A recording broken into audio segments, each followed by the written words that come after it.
Gentlemen, the time has come once again to discuss things.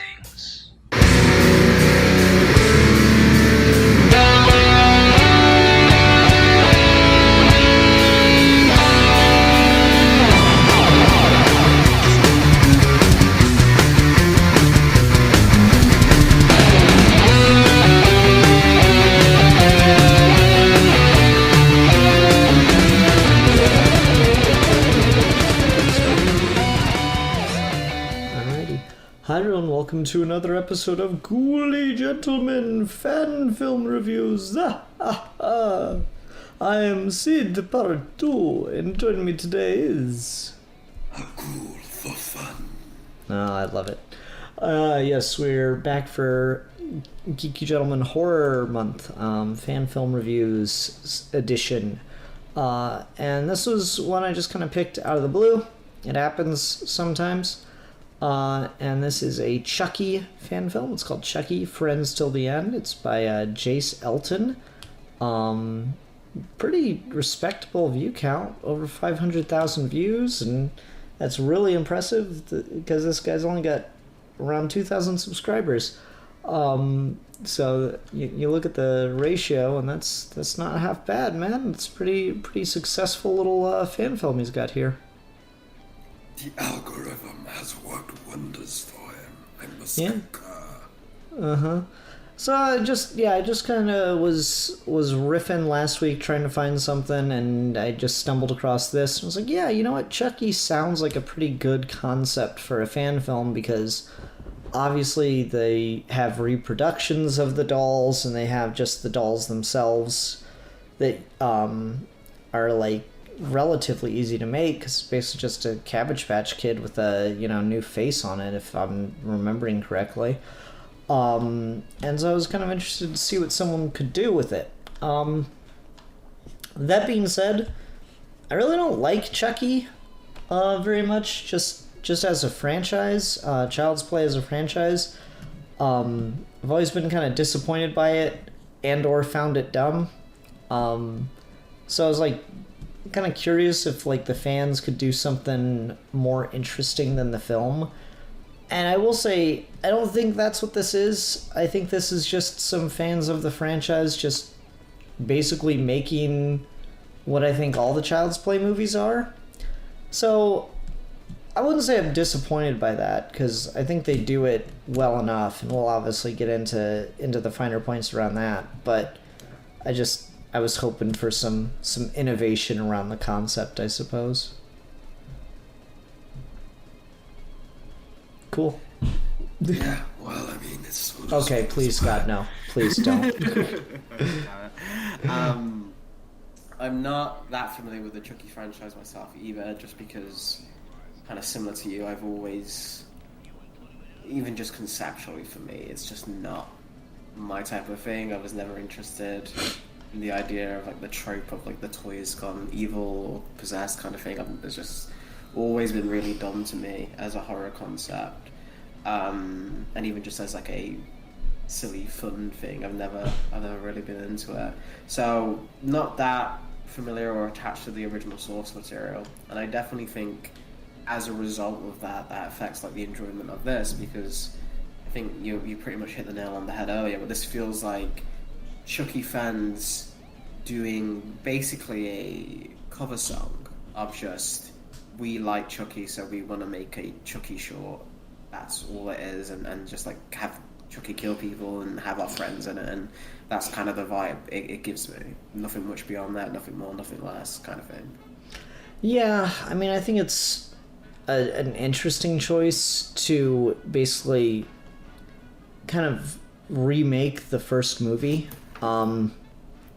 Because for those that don't know, the way the first movie works is there's this serial killer, and he's into voodoo, and he's like in a chase with the police. He gets shot. He puts his soul into the only thing he has near him, and that's a Chucky doll. And then the doll gets, acquired by a family, and,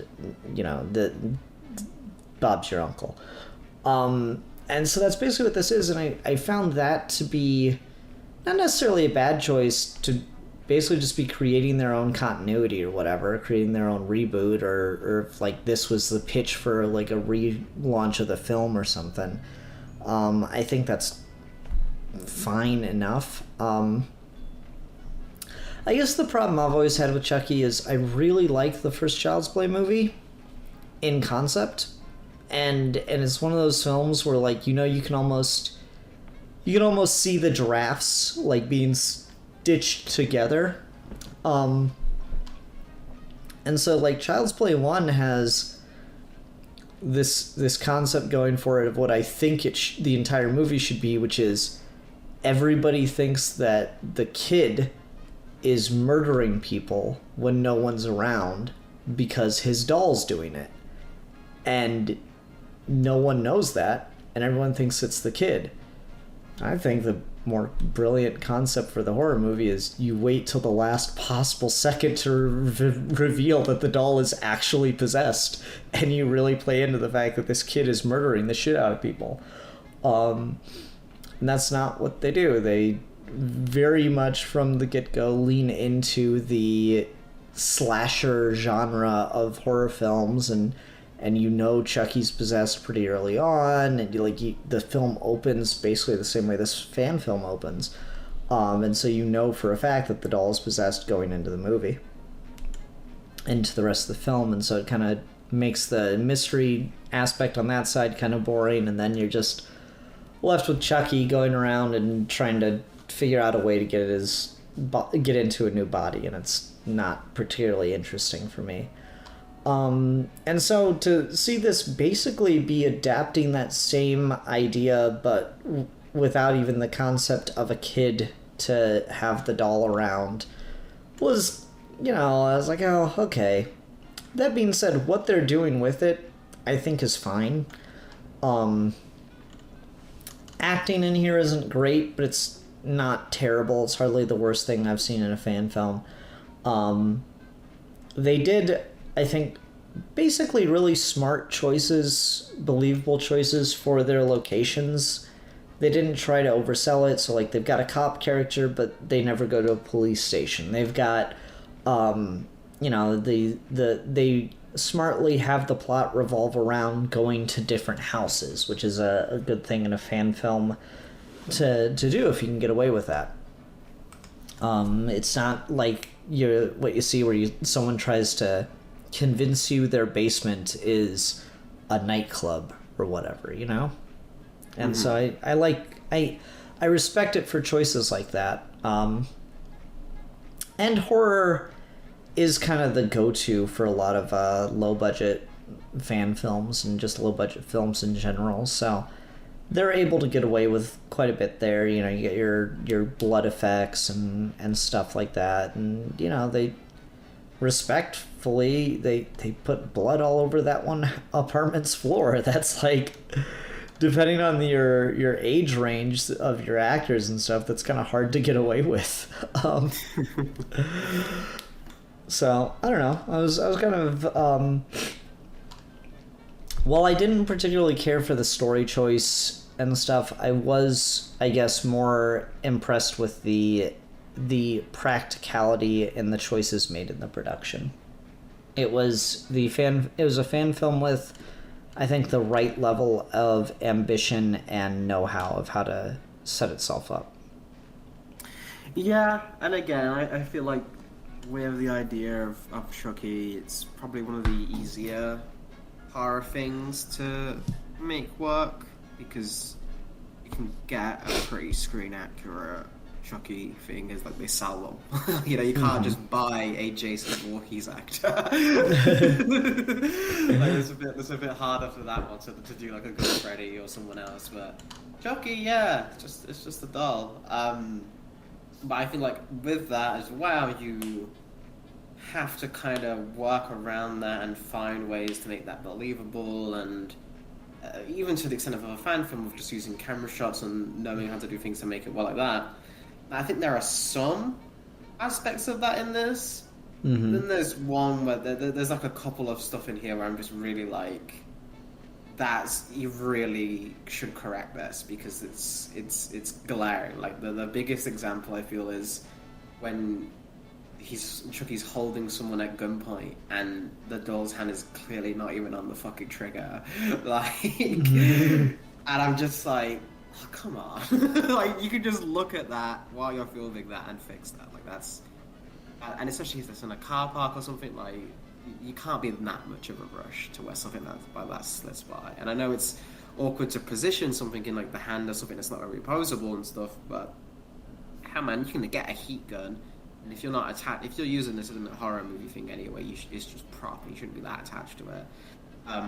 You can heat the hands to make them bigger or smaller and stuff to pose. Or just get a couple different, generic doll hands and put them in the yeah, sleeve. Exactly. Right. Yeah. And stuff like that just goes a long way to making you buy into it. And I can't really say there was a moment in this where I didn't just buy like this is a doll that is being presented as someone off camera just moving the toy hand up and down, and that was just something I just could not get past the entire thing. And I feel like there are ways to do that without being so obvious about it. At least maybe not reusing the same tricks over and over again with the over-the-shoulder shot of Chucky to hide it. Like, if we maybe had one or two, something in the front, and I don't know, a limited use of stop motion or something with the doll or whatever, I think we're just gone a long way to selling the illusion a little bit more. Which, if you are doing a thing about a doll that is moving, I feel like everything else is kind of self-explanatory. That's the thing your attention should be on, is selling that effect. Yeah, I think there is something to be said for the fact that, like, we never see Chucky, like, actually talk or anything, which I understand is kind of a hard sell of how to get away with in a fan film. Because sure, they do make Chucky dolls, but they are just dolls. That's the mass market appeal of the merchandising, right? Is they're not all that special. They're just, a little Chucky doll. That being said, yeah, there probably could have been a way around it. Maybe buy two and you just morph the face of the other one, or you try just really subtle post effects. What's it called? Lattice tool manipulation or grid warping to get the mouth to move or something like that could have maybe been an option, though. Again, the more you talk about that, things start to go a little rough. Yeah, certainly, I never thought the doll was actually moving or anything like that. Like, you can obviously tell with the way they've done everything in here that it is just someone, out of frame puppeteering it, basically. And I guess I don't have as much of a problem with it because I just know the constraints they're under. They're going to not be able to do a ton with that without going full on into animatronics, which is probably just beyond their capability, so it might not be that good anyway. I guess I'm a little more forgiving of it because, to me, I would rather they did it this way than try to do something that just looked laughable on film. Because at least if it's not shown, it's still, like, presentable. Whereas if it's shown and it's just incompetent, then it loses something, So I'm a little... like the filmmaker's side of the brain is a little bit more impressed with it in that regard. And just it's not glamorous, but knowing your limitations and working around them is admirable. Yeah, I can understand that. Again, I feel like just with the idea of the Chucky character and that set piece being something that you get a unique opportunity with as a fan film thing compared to, like, again, the other horror properties I've mentioned, it just stood out to me. But you're right as well, it could have got a lot worse or overreached its boundaries, so that's definitely something to consider. For me, again, in this, there's not really much to talk about in like the ways of plot or anything. It is very much the usual. Just the doll shows up. Someone, the worst. I gotta laugh at just like, do you ever just go to your friend's house just to pick up like a jacket, and then in the process of doing that, see that item and just beg, and then take that and then leave without the jacket? No, he got the jacket. He left with the jacket. Oh, okay, good. Yeah, he left with the jacket. You could have at least let them keep the jacket. You could take the doll at this point. Yeah. Just a very inconsiderate friend. Didn't even have a chat. Say how you doing. Yeah, no, just hey, I'm here for the jacket. Oh, okay. Yeah, that is a bit of awkward writing or whatever. It just stood out to me as like that's one of those things where obviously the runtime they want to keep it short, so it's just we gotta get over here to here to here. Surely, I guess, for the sake of just having someone expendable to kill. Which, I mean, you know, horror movie, fan film, you need your stock characters to die off. It's whatever. But I think there's just you could I don't know, just more natural introduction. Yeah. No, I think that's fair. I quite liked as far as like natural introductions to things. I quite liked when the guy sat down to smoke. That's when Chucky decided to say, hey, "Yo," like I thought that was actually a pretty good way to get like interaction with the doll kind of thing, and not have it break suspension of disbelief. It's like, nah, man, you're high. It's fine. Like that was, I thought that was pretty clever use of the just the setup of everything. I thought that was pretty good. And he's like, yeah, you want to play that game that you can only play when you're high? Yeah, sure. I'll take direction from a doll. I think my biggest criticism, and again, this just goes to, I guess, my other problem with Chucky, and this has always been my problem with Chucky, is like, once you know that the doll is possessed, I never understand why people have a hard time killing him. 'Cause like, it's a fucking doll, you know, just punt the little shit. Like, I never get it. And so when we get to the climax in this, and, you know, we get the, again, same scene from the first movie where or someone looks at the box and it says batteries not included, and it's like, oh, that's the tell. And he's pretending to be high, and then starts talking to Chucky again, so he gets his confirmation. And then he just, like, punches him and then runs and goes to look for a knife. And I'm like, okay. Yeah, he runs away. Why? You just rocked his fucking shit. That was the thing where we were like, okay, step one. My plan is to prove that this doll is actually possessed. Okay, so I'm going to go in with the weapon, right? No, I'm going to leave that to go grab from the kitchen once I've proven that this doll is possessed and I need to murder it. Okay. Step two. I don't know where the knives are.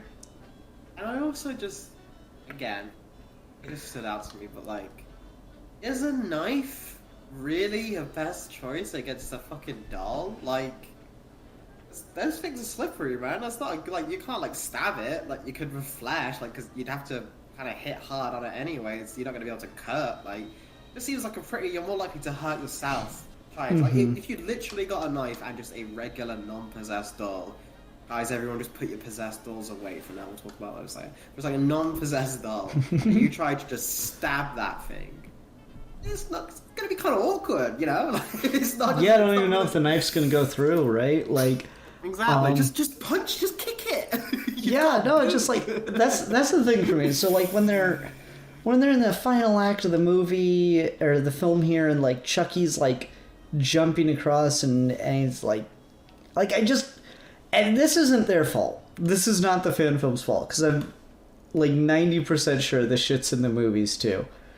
And I'm just like, why the fuck is it, like, moving around and like, actually a threat that it's gonna strangle him with his hands? It's a fucking doll. It just... it shouldn't be able to do that. And that just kind of takes the...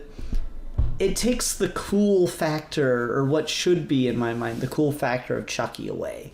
That, like, Chucky murders shouldn't be like your regular slasher villain. They should be kind of like, for lack of a better word, ridiculous. It should take a lot of fucking work for Chucky to murder someone, because he's a fucking doll. So, like, I don't really... I don't mind that the fan film did it. Like, the stabbing someone in the shower thing. It's fine, but I don't think that should be the way, just conceptually, that the Chucky doll should be committing murders. Like, it should be, you know, throwing, like the woman's in the shower. You should go in the bathroom, take the hairdryer, plug it in, and throw that in the tub, you know? Shit like that would just make more sense to me and would be more horrifying and just more believable to do. When you have Chucky, like, launching across the room at someone and trying to strangle them, or holding people at gunpoint and stabbing people and stuff. And again, these are all things that happen in the fan film, so I don't particularly care for those choices. But it's not the fan film's fault, because they're just, again, doing what the movies do. And it just always, you know, like, not even breaks suspension of disbelief. It's just, it's not imagining the concept very well. Yeah, and it's not...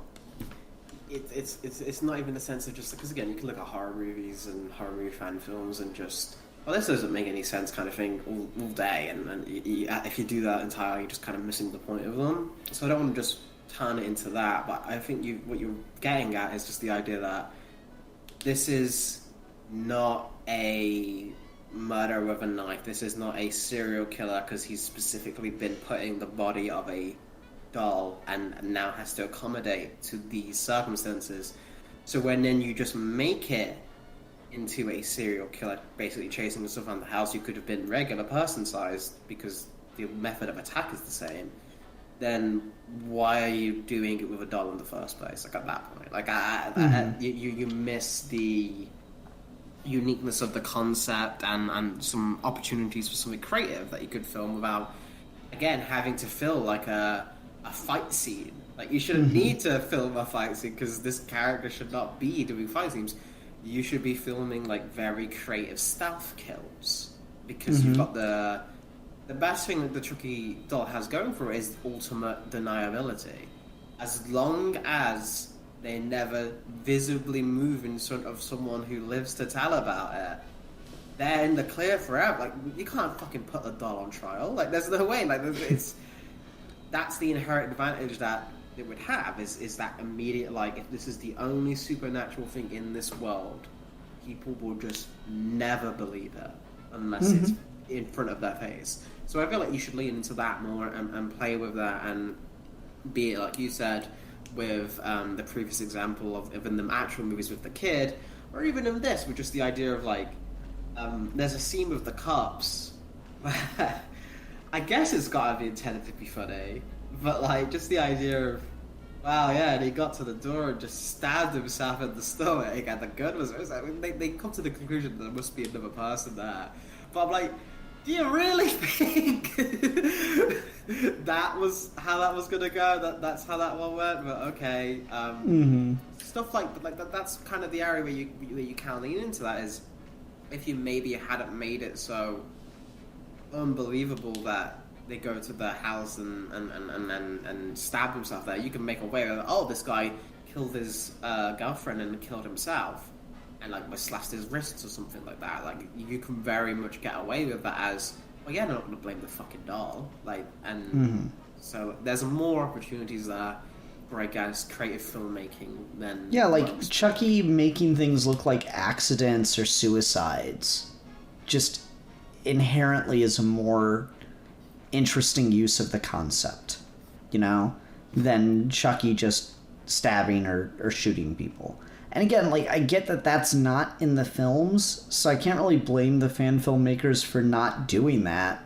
because they obviously like what the films are doing, and to each their own.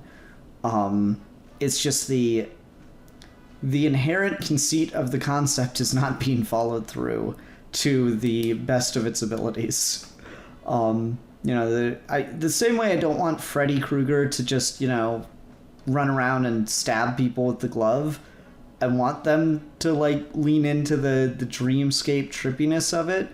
I don't want Chucky to do it. I want to lean into, it's a fucking doll. It's weird and creepy, kind of thing. I don't know. It's a whole fucking affair. Geeky Gentleman, the entire Chucky franchise, when? Please, no. I'm gonna be sleeping in a lot, I guess. Oh no, it's these episodes. Oh no. Oh yeah. So I don't know. It's an interesting watch, though. I do want to talk about some more positives, though, before we wrap up. Got just a few more minutes to go here. I don't know. What was something about it that you liked? Was something that stood out to you that you could talk about as positive? Because I've pointed out a few. I think they do a good job in not just setting it in one person's house, which I think would be the easiest way to do it.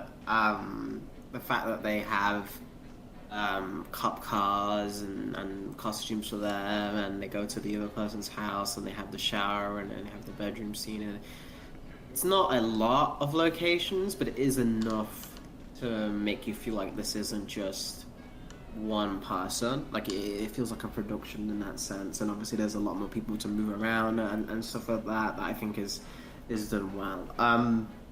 It is shot comfortably. There's nothing in this where I just like, wow, oh my god, that's so impressive, but you know where everything is, nothing's confusing, everything is clearly in view, and you know where the characters are in relation to each other, which I know I'm saying that's a kind of like damning praise, but no, especially for fan films, that's a very important tenet of filmmaking to understand.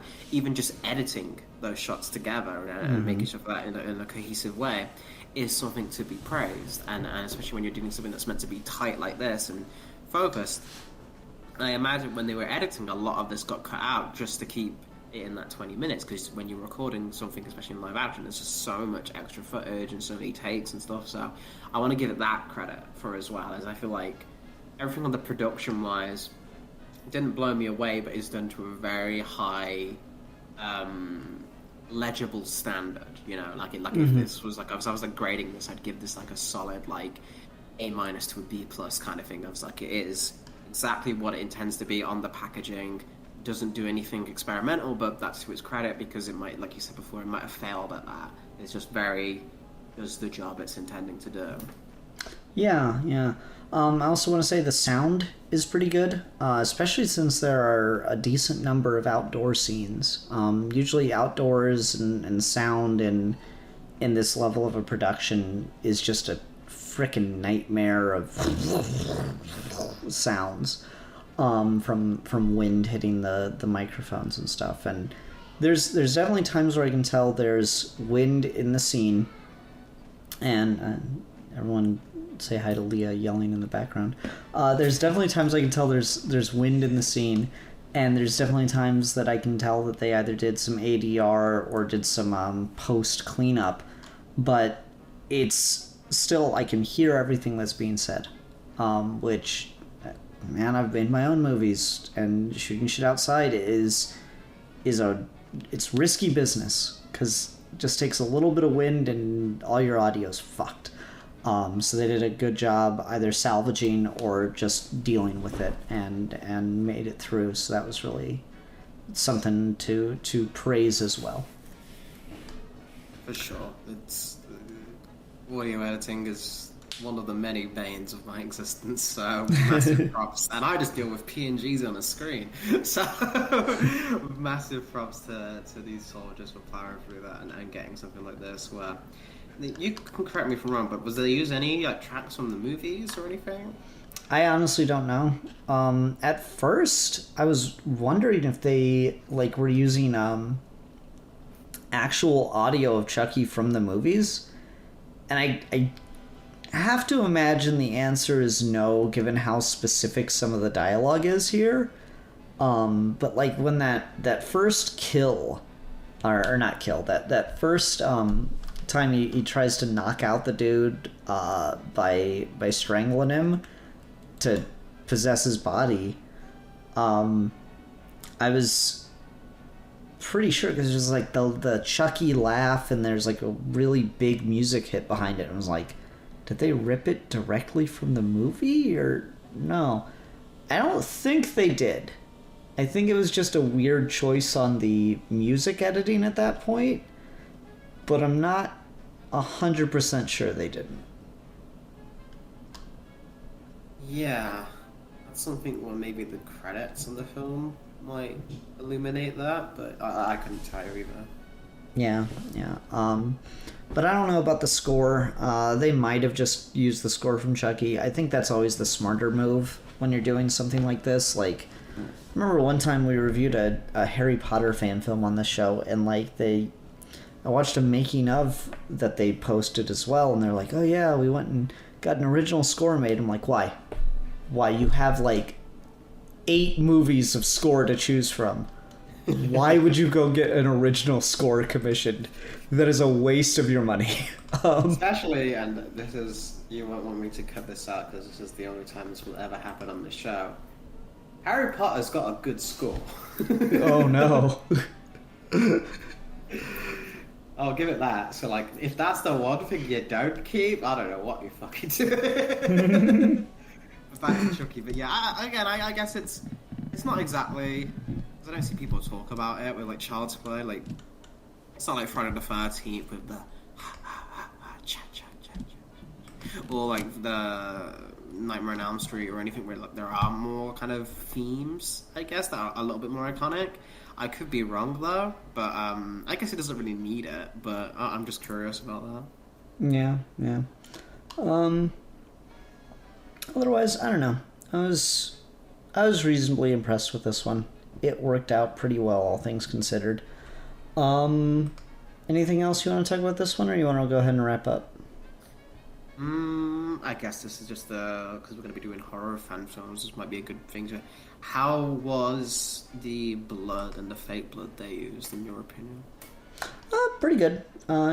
It doesn't look like just red food coloring. It doesn't look like paint, kind of thing. I've made fake blood for film and stuff before, and it's not a difficult process, but a lot of people like spend a lot of money on basically just water with red food coloring in it. And so they didn't do that. It's got it's got some stickiness. It's got some weight to it, which is always appreciated. So pretty happy about that. Yeah, I'm pretty much in the agreement with that. Just trying to think of like what are some horror specific things to talk about. Oh yeah, people don't like it when the blood isn't bloody. So this looks pretty bloody to me, mate. That's some bloody good blood right there, man. Oh no. The full Brit is coming out now. There we go. We wouldn't have Venom, so now we'll have Cockney Chow. Oh, please. Never talk to me again without going full on Cockney. So he never talked to Ian again. Alrighty. Let's go ahead and go on to ratings then. I'll give this solid 3 out of 5. Instant acting hallucinogenic drugs that I didn't know I had.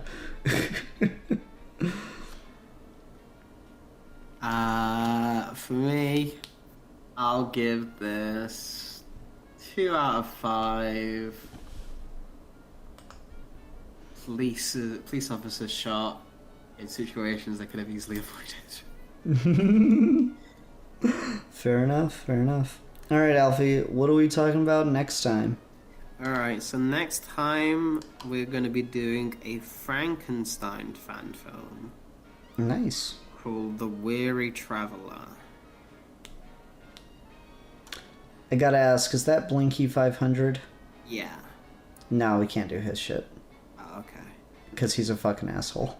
Okay. Sorry, I banned him from fan film reviews because he's a prick.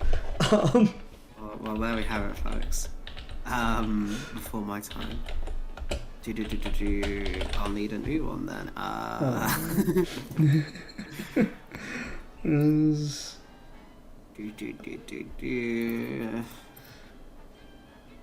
Frankenstein. Are you committed to Frankenstein? Not particularly. I found another one that I was just gonna pick eventually. If you want me to just take 2 in a row, if you're okay with that. Yeah, go ahead. Alright, let me find the name of it again real quick. Alright. Yeah, it's called Trick or Treat Sam's Gift. Okay. So we'll do that next time. Until then, everyone, thank you very much for watching. I am the Philosopher.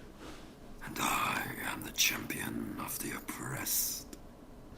And we are your geeky gentlemen, and we will be discussing things.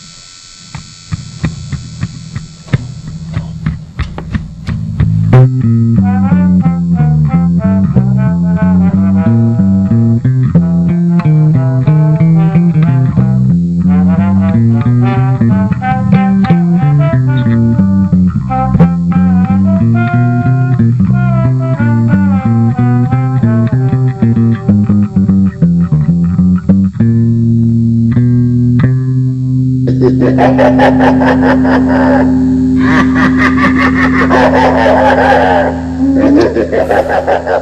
ha!